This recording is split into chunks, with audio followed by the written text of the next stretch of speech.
আমি এক বিশাল এক বন্দে দাঁড়িয়ে ভিডিও করছি। এটা একটা বিশাল বন্ধ, এখন ধান কেটে ফেলছে।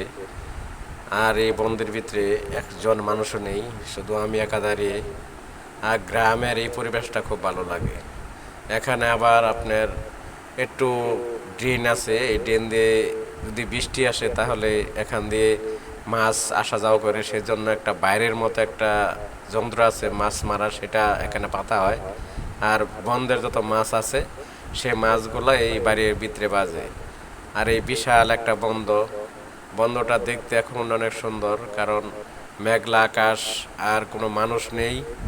আর এখানে কোন একটা গরু ছাগলও নেই, অনেক দূরে গরু ছাগল। এখন এই বন্ধটা অনেক সুন্দর সুন্দর দেখা যায়, সেই জন্য ভিডিও করলাম। আর এই বন্ধ এত বিশাল এক বন্ধ, যেখানে এখন শুধু ধান কেটে নিচে গা, শুধু নাড়া পড়ে রয়েছে। আর এখানে এখানে মানুষের কোনো অস্তিত্ব নেই, কারণ এখন বন্ধে কোনো কাজ নেই, সেই জন্য মানুষ এখানে এই এখন দেখা যায় না। যখন কাজ থাকে এই মাঠে তখন অ্যাভেলেবেল মানুষ এখানে দেখা যায়। এখন মানুষ নেই, সেজন্য এই বন্ধে পুরা ফাঁকা, কোনো লোকজনও নেই।